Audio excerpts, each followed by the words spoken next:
Hello guys, welcome to the new episode of work for sure.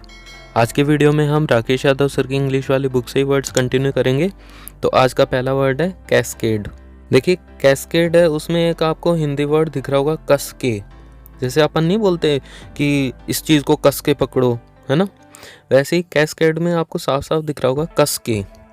तो देखिए आपको एक चीज़ मैं बताता हूँ, मैं क्या आपको सभी बताएंगे, आपके मम्मी पापा सभी बोलेंगे कि अगर वाटरफॉल या झरना वरना ये सब होती है ना, ये फिसलन वाली जगह होती हैं और ऊपर से इतना ऊपर से पानी गिरता है, ठीक है, तो बहुत ही मतलब रिस्की वाली जगह होती हैं।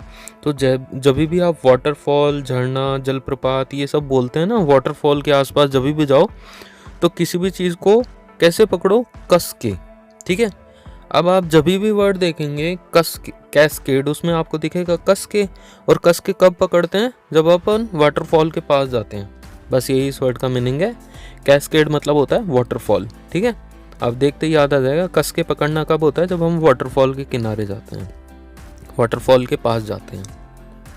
नेक्स्ट वर्ड है कल, CULL। देखिए इमेजिन करिए कि आपके आसपास बहुत सारे जानवर घूम रहे हैं और मतलब इतने ज़्यादा नंबर्स में हैं कि हर तरीके से लोगों को परेशानी हो रही है। तो ऐसे में सरकार क्या करेगी, ऐसे में सरकार एक नया आदेश निकालेगी कि जो भी अतिरिक्त हो गए जानवर हैं उनकी हत्या कर दी जाएगी, उन्हें मार दिया जाएगा, ठीक है।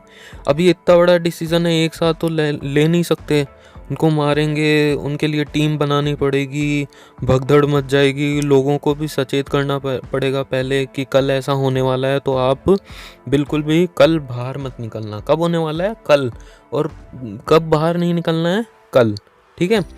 तो ये एक दिन पहले ही छपवा देगी किसी भी न्यूज़ में, हमेशा सरकार एक दिन पहले ही छपवाएगी ये सब बातें। तो उसमें क्या लिखा होगा न्यूज़ में कि कल है ना जानवरों की हत्या होने वाली है, इसलिए कल आप बाहर नहीं निकलें। तो मैं बार बार कल बोल रहा हूँ और यहाँ पे क्या लिखा हुआ है, CULL, कल। एग्जैक्टली यही इस वर्ड का मीनिंग हो जाएगा। कल का मतलब होता है अतिरिक्त हो गए जानवरों की हत्या, ठीक है।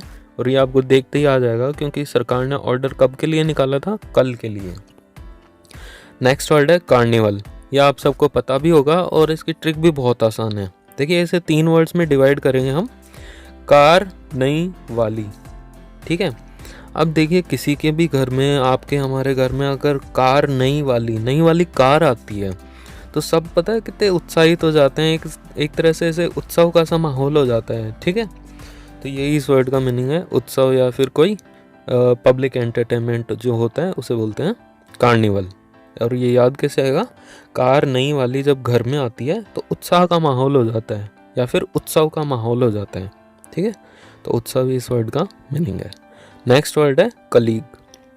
अब देखिए आपके घर में कोई मेहमान है, आपके कोई दोस्त हैं, रिश्तेदार हैं, वो मिलने आए हैं, ठीक है, और मिलके आपसे फिर वो जा रहे हैं, तो आप उन्हें क्या बोलते हैं, ठीक है, फिर आइएगा, ज़रूर आइएगा, घर पे आते रहिएगा, है ना, ये बोलेंगे। अब मान लीजिए जहाँ पे आप काम करते हैं, आपके ऑफिस में आपके वो हैं सहकर्मी हैं, उनसे आप शाम को जब आपका ऑफिस टाइम ख़त्म हुआ तब आप जा रहे हैं, तो उनसे क्या बोलेंगे, ठीक है, फिर मिलेंगे, है ना, ज़रूर से आना। ऐसा कभी देखा है किसी को बोलते हुए? नहीं देखा। हमेशा क्या बोलते हैं, ज़्यादा से ज़्यादा, ओए कल आएगा क्या, यही बोलेंगे ना आपने। देखिए यही इस वर्ड का मीनिंग होता है सहकर्मी। कलीग मतलब होता है सहकर्मी।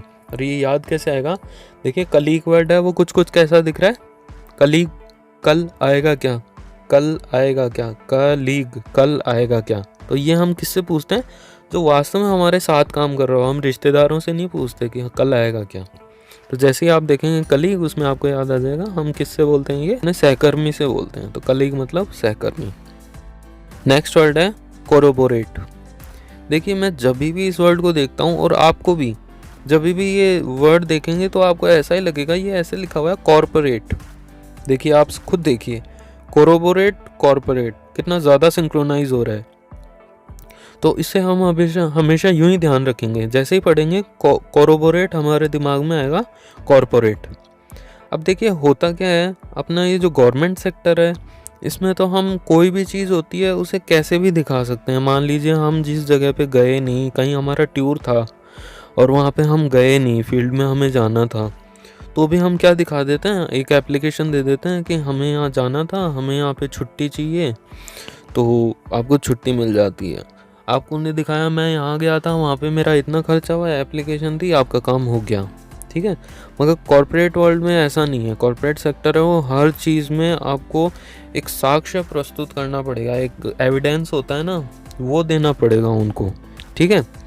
तो मान लीजिए अगर आप गए, आपका व्हीकल में जो खर्चा हो रहा है पेट्रोल वेट्रोल का, उसके लिए आप यूँ नहीं है एप्लीकेशन दी और आपको पैसे मिल जाएंगे। आपको पूरी रसीद दिखानी पड़ेगी, बिल दिखाना पड़ेगा, विद सील होना चाहिए, कहाँ से लिया है, क्या लिया है, ठीक है, तभी आपको उसका पेमेंट मिलेगा। तो एक्चुअली में आपको एविडेंस या फिर साक्ष्य दिखाने पड़ते हैं। तो बस यही इस वर्ड का मीनिंग है। कॉरोबोरेट मतलब होता है साक्ष्य के आधार पे पुष्टि करना। यही तो हो गया ना, आपने कोई साक्ष्य दिखाया, कोई एविडेंस दिखाया, उसके हिसाब से तो वो माने, इसी के हिसाब से पुष्टि हुई। तो यही इस वर्ड का मीनिंग हो जाएगा। कॉरोबोरेट मतलब हो जाएगा साक्ष्य के आधार पर पुष्टि, ठीक है। तो आज के यहाँ पे अपने 5 वर्ड होते हैं। उम्मीद है आपको सारी ट्रिक्स एंड टेक्निक्स अच्छी लगी होंगी। अच्छी लगी हैं तो प्लीज़ वीडियो को लाइक करिए, शेयर करिए, और चैनल पे नए हैं तो वही जो हमेशा बोलता हूँ, चैनल को प्लीज़ सब्सक्राइब करके जाइए यार, प्लीज़, ठीक है। कल फिर मिलते हैं नए वर्ड्स के साथ। चलिए बाय।